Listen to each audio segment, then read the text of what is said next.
दोस्तों नमस्कार, जय हिंद, वंदे मातरम। आप सभी का स्वागत है आपके अपने चैनल गोल्डन पाठशाला में। दोस्तों आज की इस वीडियो में कक्षा 7 के विद्यार्थियों के लिए वार्षिक परीक्षा 2024 विषय हिंदी का प्रश्न पत्र हल करेंगे। प्यारे बच्चों, इस वीडियो में लिए गए सभी प्रश्न आपकी परीक्षा की दृष्टि से काफ़ी महत्वपूर्ण हैं।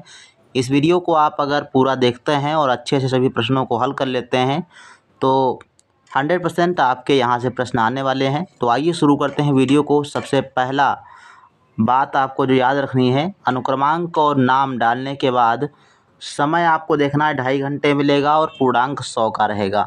50 नंबर पूर्णांक वाला भी पेपर आप सभी को उपलब्ध कराएंगे। आप लोग हमारे चैनल पर बने रहें। आइए देखते हैं। सबसे पहले नोट दिया गया है कि सभी प्रश्न करने अनिवार्य हैं, अर्थात कोई भी प्रश्न आपको छोड़ना नहीं है। तो प्रश्न संख्या 1 है, निम्न गद्यांश की संदर्भ सहित व्याख्या कीजिए।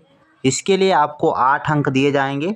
2 अंक संदर्भ लिखना है और 6 अंक में आपको जो है इसकी व्याख्या लिखनी है।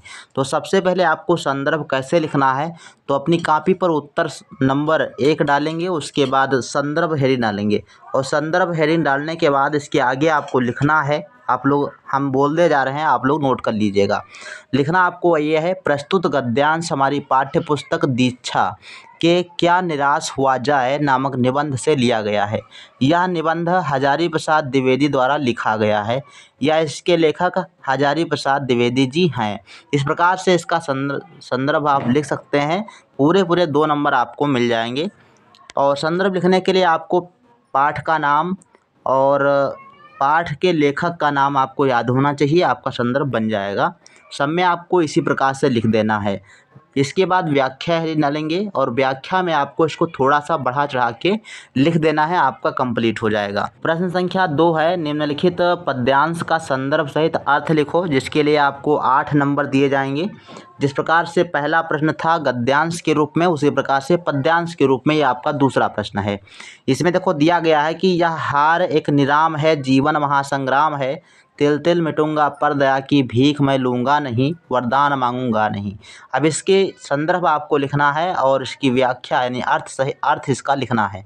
तो आइए देख लेते हैं। सबसे पहले संदर्भ में आपको लिखना है, प्रस्तुत पद्यांश हमारी पाठ्य पुस्तक दीक्षा के वरदान मांगूंगा नहीं नामक पाठ से लिया गया है। इसके रचयिता शिवमंगल सिंह सुमन हैं। इतना आप संदर्भ में लिख देंगे, आपको 2 नंबर मिल जाएंगे। और अर्थ इसका लिखना है, तो आप अर्थ किस प्रकार से इसका लिखेंगे, तो व्याख्या में या अर्थ लिखेंगे। तो इसमें आपको अर्थ लिखना है, आप लोग नोट कर लीजिएगा। कवि कहता है कि जीवन महासंग्राम है, इसमें अनेक आने वाली कठिनाइयों से लड़कर उन पर विजय प्राप्त करना ही जीवन है। जीवन सक्रिय है, इसमें हार खाकर रुकना जीवन नहीं कहा जाता है।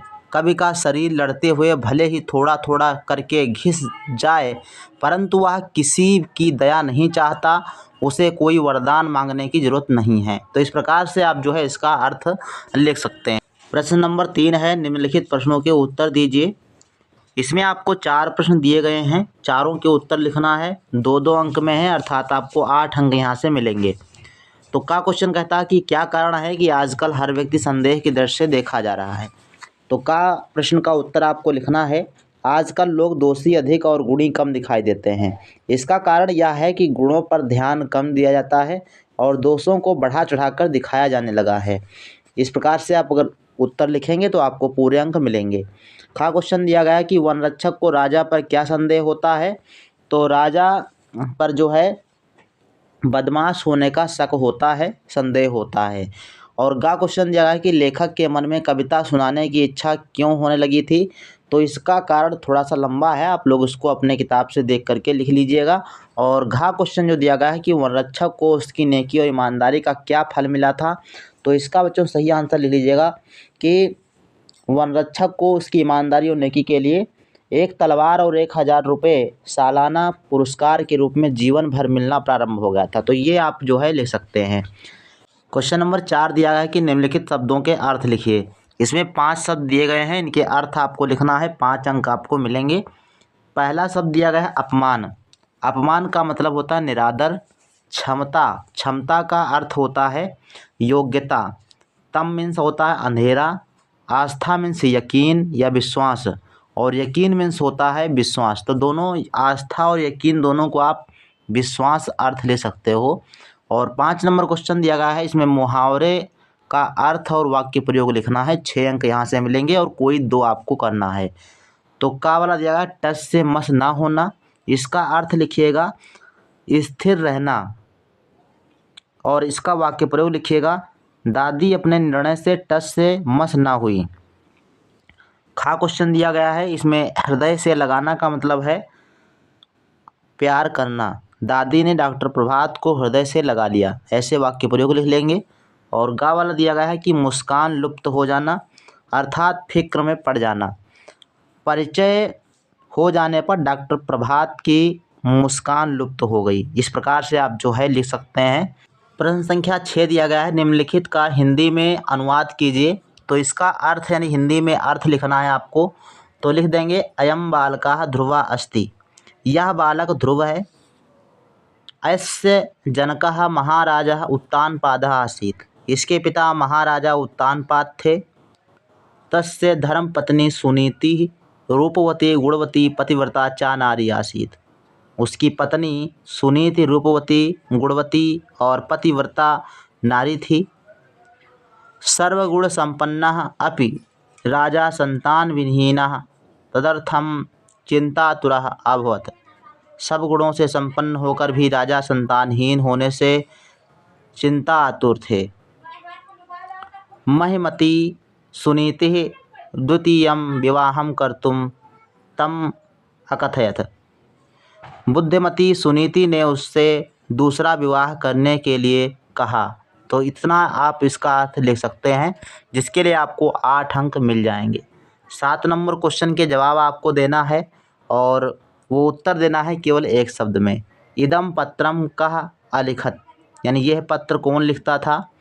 और वर यात्रा कुत्र गच्छति, यानी जो वर यात्रा थी कहाँ जा रही थी। ध्रुवस्य जनकः कः आसीत्, तो इसका अर्थ तो यहीं पैराग्राफ में ऊपर मिल गया। ध्रुवः जनकः उत्तानपादः आसीत्। कस्य विवाहस्य आयोजनम अस्ति, कामेशः किम इच्छति। तो इस प्रकार से आप जो है इनके अर्थ जो है एक शब्द में उत्तर दे करके 5 नंबर आसानी से आप प्राप्त कर सकते हैं। तो ये क्वेश्चन आपको थोड़ा सा ढूंढना पड़ेगा। 8 नंबर क्वेश्चन दिया गया है, जिसके लिए 8 अंक मिलेंगे। प्रश्नों का उत्तर एक पद में देना है। वन की रक्षा करने वाला, तो इसको आप लिख सकते हैं वन रक्षक। वन की रक्षा करने वाला वन रक्षक होता है, एक शब्द में आंसर हो जाएगा। विश्वास करने योग्य हो जो, तो विश्वसनीय कहेंगे इसको। क्या कहेंगे? विश्वसनीय कहेंगे। क्षमा करने योग्य, तो क्षम्य लिख देंगे इसको। ठीक है, क्षमा करने योग्य क्षम्य होता है। और जो रिश्वत लेता हो तो रिश्वतखोर कहेंगे उसको। तो इस प्रकार से इसके अर्थ आप ले सकते हैं। 9 नंबर क्वेश्चन दिया गया है कि अपने पाठ्य पुस्तक से याद किया हुआ कोई एक श्लोक लिखिए जो इस प्रश्न पत्र में ना आया हो। तो प्रश्न पत्र में कोई भी श्लोक नहीं पूछा गया, तो जो भी आपको याद हो आप ले सकते हैं, जिसके लिए 5 अंक मिलेंगे। आप कोई भी किताब से 2 श्लोक याद कर लीजिए, आपको जो पेपर में ना आया हो उसको आप ले सकते हैं। 10 नंबर क्वेश्चन है, अपनी पाठ्य पुस्तक से हर शब्द का प्रथमा विभक्ति का तीनों वचनों में लिखना है। 11 नंबर क्वेश्चन है, विलोम शब्द लिखिए। शत्रु, शत्रु का मित्र हो जाएगा। मूर्ख का बुद्धिमान हो जाएगा। गुरु का लघु हो जाएगा। शुद्ध का अशुद्ध हो जाएगा। आदर का निरादर और आशा का निराशा, ये विलोम शब्द आप लिख सकते हो। 6 नंबर आपको यहाँ से मिल जाएंगे। पर्यायवाची शब्द लिखिए। तो पृथ्वी, माता, समुद्र और कमल के पर्यायवाची आपको लिखना है। तो पृथ्वी, धरा, धरती, भू, भूमि लिख सकते हो। माता, जननी और मातृ आदि शब्द लिख सकते हो। समुद्र का जलधि और जलध, ये सब लिख सकते हो। और कमल का पंकज, नीरज, जलज लिख सकते हो। 13 नंबर क्वेश्चन लिखा है कि किसी एक पर संक्षिप्त निबंध लिखिए। तो कोई भी एक टॉपिक जिस पर आपको निबंध लिखना है, 16 अंक आपको मिलेंगे। तो थोड़ा विस्तार से लिखना है, कम से कम 2-3 पेज में। तो दीपावली, हमारा विद्यालय और मेला, किसी एक टॉपिक पर आपको लिखना है। 14 नंबर क्वेश्चन है, शुल्क माफ़ी है तो अपने विद्यालय के प्रधानाचार्य को प्रार्थना पत्र लिखिए। 8 नंबर आपको मिलेंगे। तो इस प्रकार से जो है 14 तक के प्रश्न थे और काफ़ी इम्पोर्टेंट प्रश्न है। अगर ये सारे तैयार कर लेते हैं आप तो 100% श्योर है कि आपको यहाँ से कई प्रश्न देखने को मिलेंगे। तो इस वीडियो में इतना ही। आगे डिटेल्स वीडियो अगर चाहते हैं तो आप लोग कमेंट जरूर करिएगा। मिलते हैं नेक्स्ट वीडियो में, तब तक के लिए धन्यवाद। जय हिंद, वंदे मातरम।